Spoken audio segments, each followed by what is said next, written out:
అందరికీ నమస్కారము. యోగాలయ కార్యక్రమానికి స్వాగతం సుస్వాగతం. నేను మీ డాక్టర్ జేకే స్వప్న, యోగా థెరపిస్ట్ని.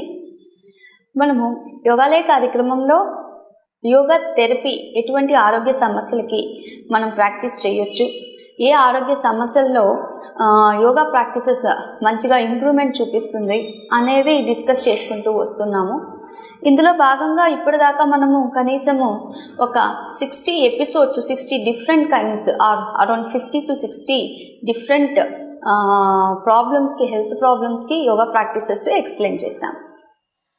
ఇప్పుడు ఈ ప్రాబ్లమ్స్ తర్వాత నెక్స్ట్ మనము యోగిక్ కాన్సెప్ట్స్లోకి వచ్చి, అంటే యోగా ఫిలాసఫీ ప్రకారం హెల్త్ అంటే ఎలా డిఫైన్ చేశారు అనే దాని గురించి ఎక్స్ప్లెయిన్ చేస్తూ ఒక 7 to 8 ఎపిసోడ్స్ మనము షట్చక్రాస్ మీద చేసాం, శరీరంలో ఉండే 7 చక్రాల మీద చేసాం. ఆ తర్వాత నెక్స్ట్ మనము పంచకోశ థియరీ, అంటే మన శరీర నిర్మాణము డాక్టర్స్ అనాటమీ ప్రకారం తీసుకుంటే ఆ టర్మ్స్ వేరేగా ఉంటాయి, ఆ పదాలు వేరేగా ఉంటాయి. అలా కాకుండా యోగిక్ ఫిలాసఫీలో తీసుకుంటే మన శరీర నిర్మాణము 5 పొరల్లో లేదా 5 అరల్లో ఉన్నట్టుగా చెప్పబడింది. సో ఈ పంచకోశము, పంచ అంటే 5, కోశము అంటే అర అనుకోవచ్చు, పొర అని అనుకోవచ్చు. సో మన శరీరము 5 పొరలతో కప్పబడి ఉంది, లేదా శరీరం 5 పొరలతో తయారు చేయబడింది అనేది మనకి యోగిక్ కాన్సెప్ట్లో చెప్తారు. ఇది తైత్రీయ ఉపనిషత్తులో చెప్పబడింది.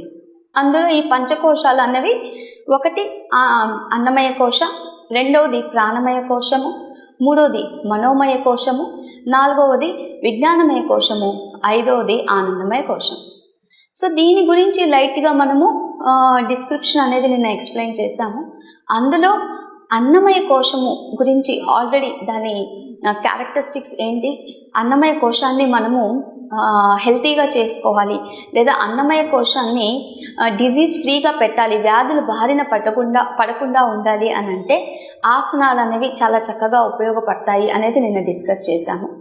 ఈ అన్నమయ కోశంలో ఆసనాలతో పాటు శరీరంలోని ఇంప్యూరిటీస్, అంటే ఏవైతే మన బాడీలో ఉండే టాక్సిన్స్, విషతుల్య పదార్థాలు అని అంటారే, అవి ఇంప్యూరిటీస్ని, టాక్సిన్స్ని బయటికి తీసుకువెళ్ళడానికి యోగాలో షట్క్రియలు నిన్న మనం ఎక్స్ప్లెయిన్ చేసాము, అంటే body purification techniques. So body purification techniques, ఆసనాలు అనగానే మళ్ళీ మీకు సూక్ష్మ వ్యాయామాలు ఇవన్నీ కలిసి వస్తాయి. ఇవన్నీ మనము కన్సిడర్ చేసుకొని, అంటే ఇవి ప్రాక్టీస్ చేస్తుంటే మనము మన అన్నమయ కోశాన్ని హెల్తీగా పెట్టవచ్చు. సో అన్నమయ కోశం గురించి మనం డిస్కస్ చేసాం. ఇప్పుడు అన్నమయ కోశం నుంచి కొద్దిగా లోపలికి వెళ్తే, అంటే అన్నమయ కోశము కంటికి కనిపిస్తుంది, మన స్కిన్, మన బాడీ కంటికి కనిపిస్తుంది. దీన్ని మనము స్థూల శరీరం అన్నాము, something which can be seen. లోపలికి వెళ్ళారని అనుకోండి, ఒక పొర లోపలికి. రెండవది ప్రాణమయ కోశము. సో ప్రాణమయ కోశము దేనితో తయారు చేయబడింది? రెండవ పొర. ఇది ప్రాణము అంటే జీవశక్తి. సో మన శరీరంలో ఉండే జీవశక్తితో తయారు చేయబడిన పొరని ప్రాణమయ కోశము అని అన్నాము. సో శరీరంలో జీవశక్తి అనగానే ఏంటి? శ్వాస. సో మన శ్వాసతో సంబంధించిన పొరని ప్రాణమయ కోశం. సో ఈ శ్వాస అనేది మనం తీసుకునే బ్రీతింగ్, శ్వాస తీసుకోవడం, శ్వాస అంటే ఇన్హేల్, ఎక్సేల్. సో ఈ ప్రాణమయ కోశము హెల్తీగా ఉండాలి, లేదా ప్రాణమయ కోశము ఎవరికైనా సరిగ్గా లేదు అనేది మనం ఎలా ఐడెంటిఫై చేస్తాము అంటే, ఎవరైతే ఎప్పుడు లేజీగా ఉంటారో, నిద్ర ఎక్కువ వస్తూ ఉంటుందో, డిస్టర్బ్డ్ స్లీప్లో ఉంటారో, డిస్టర్బ్డ్ స్టేట్లో ఉంటారో, రెస్ట్లెస్నెస్ ఎవరికైతే ఎక్కువ ఉంటుందో వీళ్ళల్లో ప్రాణమయ కోశము డిస్టర్బ్ అయ్యింది అని అనుకోవచ్చు. సో ఈ ప్రాణమయ కోశము డిస్టర్బ్ అవ్వడానికి మెయిన్ రీజన్ ఏంటి అని అంటే, మన బ్రీతింగ్లో ప్రాబ్లం. అంటే మనం తీసుకునే శ్వాస క్రమము అనేది కరెక్ట్గా లేకపోతే మనకి ఈ ప్రాబ్లమ్స్ అన్నీ ఉత్పన్నమవుతాయి. దీనికి సంబంధించి హఠయోగ ప్రదీపిక గ్రంథంలో ఒక చిన్న శ్లోకం చెప్పబడింది. చలే వాతే చలం చిత్తం నిశ్చలే నిశ్చలం భవేత్. అంటే మన శ్వాస, అంటే మనం తీసుకునే వాయువు, శ్వాస అంటే ఎయిర్ అండి, వాయువు. మన శ్వాస కానీ చలే అంటే అది ఎక్కువగా మూవ్ అవుతుంది అనుకోండి, మన బ్రెత్ అనేది ఎక్కువగా మూవ్ అవుతూ ఉంటే మన మనసు కూడా అలాగనే మూవ్ అవుతూ ఉంటుంది. మన శ్వాస కానీ స్లోగా చాలా నెమ్మదిగా ఒక నిశ్చలం స్టేటిక్ కానీ రాగలిగింది అనుకోండి, కదలకుండా మెదలకుండా, అంటే శ్వాస తీసుకోవడం అనేది మనకి ఒక యూనిఫామ్ ప్యాటర్న్లో ఉండాలి. అలా యూనిఫామ్ ప్యాటర్న్లో కానీ ఉంది అనుకోండి, మన శ్వాస కానీ నిశ్చలంగా ఉంటే మన మనస్సు నిశ్చలంగా ఉంటుంది అని అంటారు. ఇది ఎందుకు చెప్పాల్సి వస్తుంది అని అంటే, ఎప్పుడైనా మీరు ఎవరైనా కోపంగా ఉండేటప్పుడు వాళ్ళ శ్వాసను గమనించండి. ఎప్పుడైతే మనిషి భావోద్వేగాలకి లోనవుతారో, కోపము, ఎజిటేషను, ఒకరి మీద గ్రీడీ, జెలసీ ఇలా ఉండేటప్పుడు వాళ్ళ శ్వాస తీసుకునే క్రమం అనేది చేంజ్ అయిపోతుంది. వాళ్ళు చాలా ఫాస్ట్గా ముక్కు పుట్టలు, పాత రోజుల్లో సినిమాల్లో కానీ నవలలో ముక్కు పూటలు అదురుతున్నాయి అని అంటారు. అంటే దాని మీనింగ్ ఏంటి అంటే, ఎప్పుడైతే మనం కోపం తెచ్చుకుంటామో అప్పుడు ఆటోమేటిక్గా మన బ్రెత్ రేట్ అనేది ఇంక్రీజ్ అయిపోతుంది. ఎప్పుడైతే మీరు సైలెంట్గా ఉంటారో, అంటే కోపం లేకుండా ఉద్రేకం లేకుండా ఉంటే మీ మనసు ప్రశాంతంగా ఉండేటప్పుడు మీ శ్వాస కూడా చాలా యూనిఫామ్గా ఉంటుంది. సో ఎప్పుడు మన శ్వాసని స్లోగా రిథమాటిక్ ప్యాటర్న్లో పెట్టుకునేటట్టుగా చూసుకోవాలి. హ్యాపీహ్యాజార్డ్ మేనర్ అంటే రాంగ్ క్వాంటిటీ, రాంగ్ డైరెక్షన్. మనం తీసుకునే శ్వాస రాంగ్ డైరెక్షన్లో వెళ్ళకూడదు, అలా అని ఎక్కువ తక్కువలు అనేది అవ్వకూడదు. ఎలా జరుగుతుంది మనం తీసుకునే శ్వాస ఎక్కువ తక్కువలు, అప్ డౌన్ డైరెక్షన్ ఎలా చేంజ్ అవుతుంది, అసలు ఈ కాన్సెప్ట్ ఎందుకు వచ్చింది? మనం తీసుకునే శ్వాస ఏదైతే ఉందో అది లోపలికి గాలి తీసుకున్నాక అది 5 రకాల ఫంక్షన్స్ని చేస్తుంది. వీటిని అంటే మనం తీసుకునే శ్వాసని ప్రాణశక్తి అని అనుకుంటే, ఈ ప్రాణశక్తి 5 ప్రాణాలుగా విభజించబడుతుంది. ఈ 5 ప్రాణాలు అనేవి ఒకటి ఉడాన వాయువు లేదా ఉడాన ప్రాణవాయువు అని అంటారు. మనము ఆవలించాలన్నా, కనురెప్పలు కొట్టుకోవాలన్నా, తుమ్మాలి అన్నా, బ్రెయిన్లో అంటే మెదడులో ఆలోచన రావాలి అని అన్నా మన శ్వాస పై వైపుకి చక్కగా జరుగుతూ ఉండాలి. అంటే ఉడాన వాయువు అంటే మనం తీసుకునే శ్వాస యొక్క ఫస్ట్ ఫంక్షన్ అప్వర్డ్ డైరెక్షన్లో కరెక్ట్గా జరగాలి.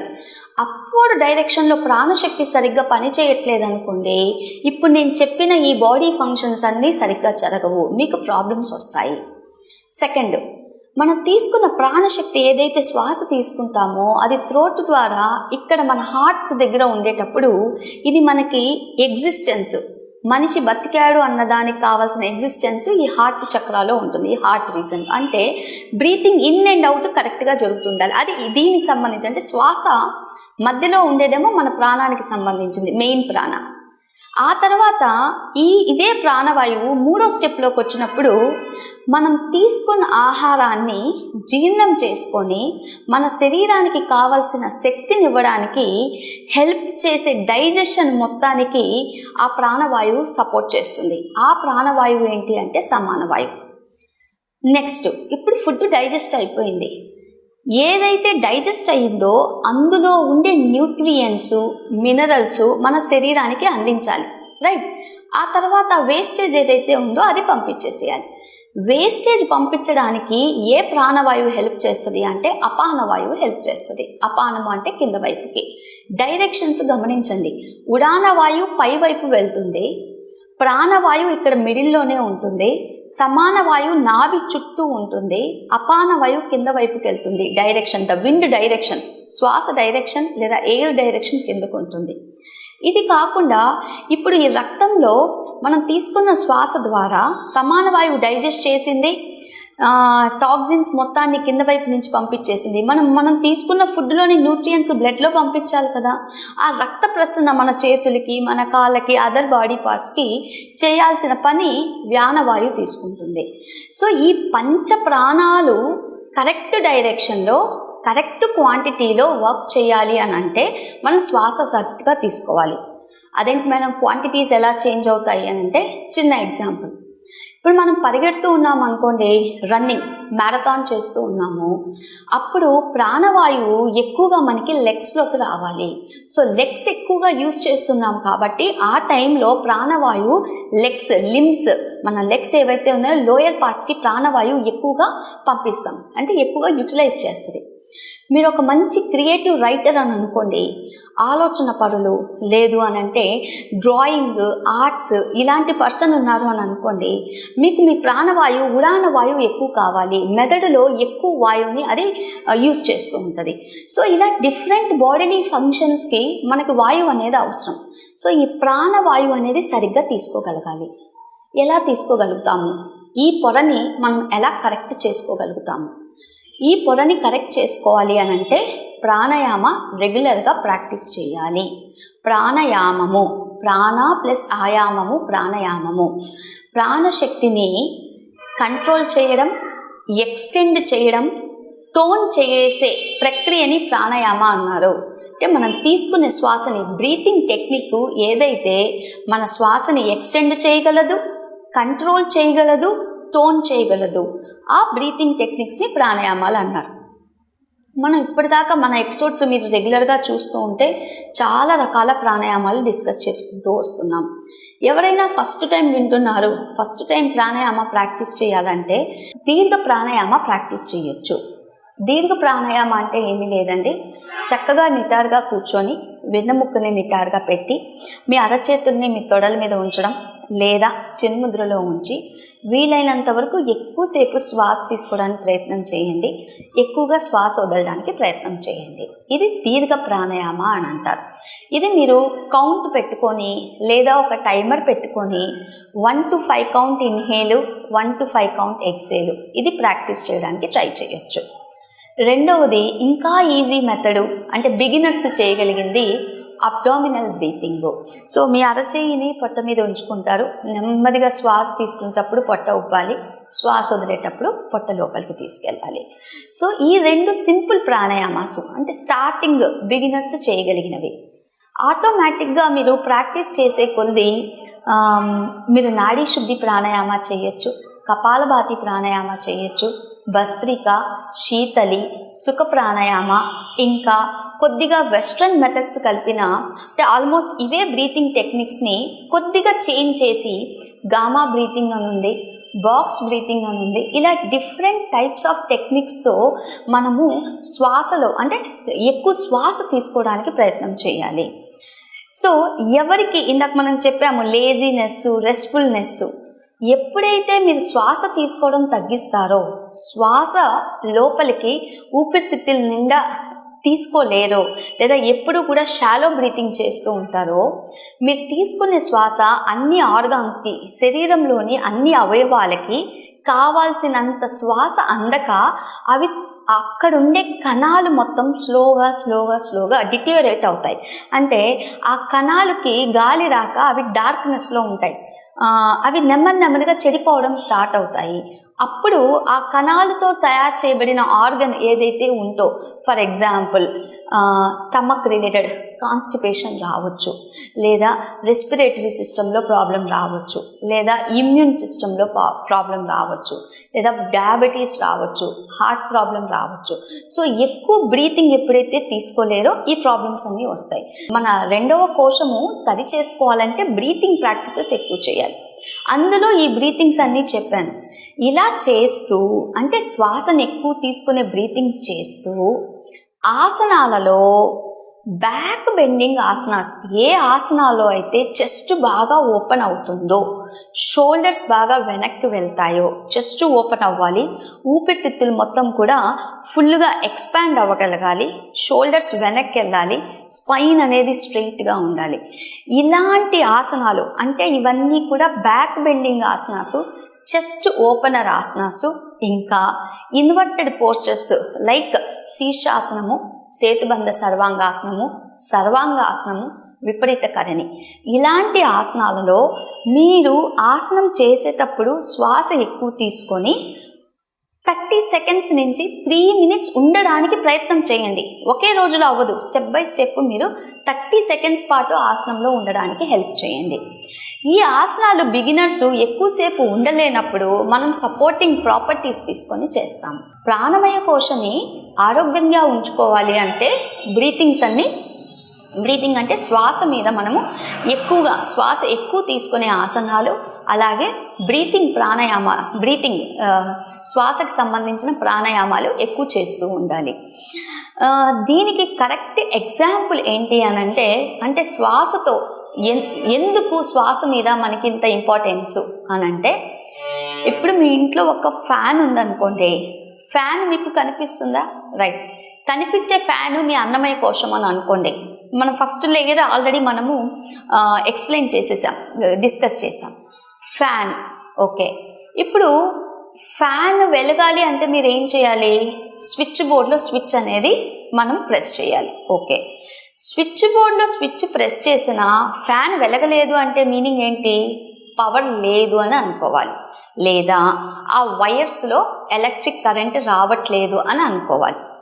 సరే, మీరు పవర్ ఉంది, మీరు స్విచ్ బోర్డ్లో స్విచ్ వేశారు, ఫ్యాన్ తిరుగుతూ ఉంది. సో మీకు అక్కడ కనిపించేది ఏది? ఫీల్ అయ్యేది ఏది? మీకు కనిపించేది స్విచ్ కనిపిస్తుంది, ఫ్యాన్ కనిపిస్తుంది. పవర్ మీ కంటికి కనిపిస్తుందా? కనిపించదు. కానీ పవర్ కనిపించకపోయినా మీరు పవర్ ఉంది లేదు అనేది మీరు ఎలా గమనించారు? ఆ ఫ్యాన్ రొటేట్ అయ్యేటప్పుడు రొటేట్ అవుతుంది అని అంటే ఎలక్ట్రిక్ కరెంట్ ఉంటేనే రొటేట్ అవుతుంది. సో మన శరీరం చక్కగా వర్క్ అవ్వాలంటే లోపల ఉండే ప్రాణవాయు కరెక్ట్గా ఫాలో అవ్వాలి, కరెక్ట్గా ఫ్లో అవ్వాలి, నాడుల్లో సరిగ్గా ఫ్లో అనేది జరగాలి. ఆ సరిగ్గా ఫ్లో అవుతుంది అని అంటున్నామే, అదే ప్రాణశక్తి. మన పవర్ ఏదైతే ఎలక్ట్రిక్ ఎనర్జీ అని అంటున్నామో, అంటే ఫ్యాన్ తిరగడానికి కావాల్సిన కరెంట్ ఏదైతే ఉందో అది మన శరీరంలో అన్వయించుకుంటే అది పవరు, అదే మన ప్రాణశక్తి. ఇప్పుడు ప్రాణశక్తి మీకు కనిపించట్లేదు, కానీ మీరు తెలుసుకున్నారు. ఎలా తెలుసుకున్నారు? ఫ్యాన్ మూమెంట్ అవుతూ ఉంటే. ఓకే, ఫ్యాన్ మూవ్ అవుతూ ఉంటే మీకు గాలి అనేది ఒక సెన్స్ వచ్చిందా? సో ఫ్యాన్ మూవ్ అవుతూ ఉంటే మీకు గాలి అనేది, మీరు గాలిని చూడగలుగుతారా? చూడలేరు. మరి ఎలా చెప్పారు గాలి వస్తుంది అనేది? మీరు ఫీల్ అయ్యారు. ఎలా ఫీల్ అయ్యారు? మీ సెన్సరీ ఆర్గన్స్ బట్టి మీకు అర్థమైంది గాలి వస్తుంది, మీ శరీరానికి చల్లగా తగులుతుంది అనేది. సో ఈ మొత్తం కాన్సెప్ట్ని మనము కోశాల్లో చూసుకుంటే, అన్నమయ కోశ అంటే భౌతికంగా కనిపించేది ఫ్యాను, స్విచ్. ఫీల్ అయ్యేది ఏంటి? గాలి. అది మనోమయ కోశ, ఎమోషన్స్. అది మనం సెకండ్ లేయర్లో వస్తాం. ఈ మధ్యలో కనిపించకుండా ఉన్నా మనకి తెలిసింది ఈ రెండింటి మధ్య. ఇప్పుడు దాకా మనం డిస్కస్ చేసింది ప్రాణమయ కోశం. సో ఈ ప్రాణమయ కోశం ఎలాంటిది అని అంటే, అన్నమయ కోశకి మనోమయ కోశకి వారధి లాంటిది, అంటే ఏ బ్రిడ్జ్.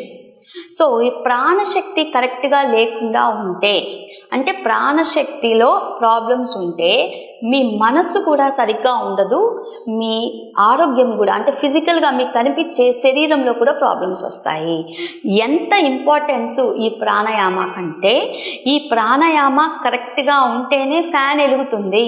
ప్రాణాయామ కరెక్ట్గా లేదు, లోపల ప్రాణశక్తి కరెక్ట్గా లేదు అంటే మీకు శరీరంలో ప్రాబ్లమ్స్ అనేవి కరెక్ట్గా తెలుస్తుంది. ఒకవేళ ప్రాణాయామం ఉంది, ఎలక్ట్రిసిటీ ఉందండి, పవర్ ఉంది, లో వోల్టేజ్ ఉంటే ఫ్యాన్ తిరుగుతుందా? తిరగదు. అదే విషయం ఇక్కడ కూడా. మీరు తీసుకునే శ్వాస కొద్దిగానే తీసుకుంటున్నారనుకో, వెలగనట్టుగా లో వోల్టేజ్లో ఉంటుంది. సో వీలైనంత వరకు శ్వాస ఎక్కువ అనేది తీసుకోవాలి. సో ఈ బ్రిడ్జ్ని కానీ మనం కరెక్ట్ చేయగలిగితే మానసికంగా మన మెంటల్ హెల్త్ అనేది కూడా కరెక్ట్గా అవుతుంది. సో ఈ బ్రిడ్జ్ని మనం కరెక్ట్ చేయాలి. చెస్ట్ ఓపెన్కి సంబంధించిన ఆసనాలు ఎక్కువ చేయాలని చెప్పాను. అందులో జస్ట్ ఒక చిన్న ఎగ్జాంపుల్ ఇస్తున్నాను మీకు, ఎలా చెస్ట్ ఓపెన్ అవుతుంది అన్నది. ఇలాంటి కుర్చీ ఏదైనా ఉంటే తీసుకోండి మీ ఇంట్లో, లేదా స్టూల్ లాంటిది ఉన్నా కూడా ట్రై చేయండి. సో చెక్ చేసుకోండి కుర్చీ అనేది చక్కగా ఉండాలి, స్లిప్ అవ్వకుండా. సో ఇప్పుడు నేను నా చెస్ట్ ఓపెన్ చేయడానికి ఈ కుర్చీ సపోర్ట్ ఎలా తీసుకుంటున్నానో చూడండి. సో నేను నెమ్మదిగా ఈ కుర్చీలో ఇలా కూర్చున్నాను. ఓకే, బ్యాక్ సైడ్ నుంచి వచ్చాను నేను కుర్చీలో. సో నాకు కావాల్సింది ఏంటి? నా చెస్ట్ అనేది ఎక్కువగా ఓపెన్ అవ్వాలి, నేను రిలాక్సింగ్గా ఎక్కువసేపు శ్వాస తీసుకోగలగాలి. సో నేను ఏం చేస్తున్నాను అంటే, నా మోకాలు ఇలా వంచేసి నా తలని ఇలా ఉంచేసాను. ఇప్పుడు కానీ మీరు చూస్తే నా చెస్ట్ మొత్తం ఓపెన్ అయ్యింది, నా షోల్డర్స్ కిందకి వెళ్ళిపోయాయి. My shoulders has been rolled back. నేను కింద పడతానన్న భయం కూడా లేదు. ఈ కుర్చీని నేను హ్యాపీగా ఇక్కడ పెట్టేసుకున్నాను. ఓకే, నా పాదాన్ని అక్కడ స్ట్రైట్గా పెట్టేసుకున్నాను నేల మీద. ఇది ఇలా మీరు కుర్చీ సపోర్ట్ తీసుకుంటే 30 సెకండ్స్ నుంచి 1 మినిట్ దాకా హ్యాపీగా ఉండొచ్చు. ఇన్హేల్ ఎగ్జేల్ చేస్తారు.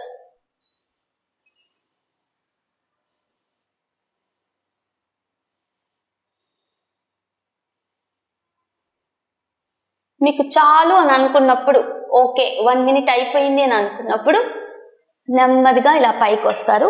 పైకి వచ్చాక మీరేం చేయాలంటే జస్ట్ మీ తలని కాసేపు ఇలా వంచాలి.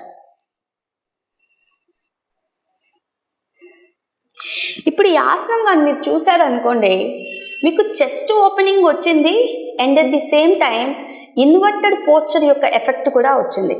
చెస్ట్ ఓపెనర్ ఎలా అయింది, మీరు కిందకి బ్యాక్ బెండింగ్ 3 ప్రాపర్టీస్ కూడా ఇందులో వచ్చేసాయి. This is a back bending asana. శరీరాన్ని వెనక్కి వంచారు, చెస్ట్ మొత్తం ఓపెన్ అయ్యింది, తలని కిందకు ఉంచారు. సో మీకు ఎక్కువ శ్వాస ఏదైతే తీసుకున్నారో ఊపిరితిత్తుల నిండా ఫిలప్ అవ్వడానికి, back side lungs back side కూడా శ్వాస తిరగడానికి మీరు యూ హ్యావ్ క్రియేటెడ్ స్పేస్. దానికి ఒక ప్లేస్ని, ఒక పద్ధతిని క్రియేట్ చేశారు, మీరే క్రియేట్ చేశారు ఎన్వైరన్మెంట్ని. ఇలా కానీ ప్రతిరోజు మీరు chest openers, back bendings, inversions practice చేస్తూ, అంటే ఆసనాల్లో ప్రాణాయామ కలుపుతూ ఈ 2 కానీ చేయగలిగితే మీ ప్రాణమయ కోశాన్ని హెల్తీగా పెట్టుకోవచ్చు. పంచకోశాలో 2వ పొర ప్రాణమయ కోశం గురించి మనం డిస్కస్ చేశాము. సో ప్రాణమయ కోశలో pranayama is the main important thing. In addition to that one, asanas with breathing should be included. రేపటి కార్యక్రమంలో ఇంకో పొర గురించి తెలుసుకుందాము. అప్పటిదాకా సెలవు తీసుకుంటూ నేను మీ డాక్టర్ జేకే స్వప్న, యోగా థెరపిస్ట్.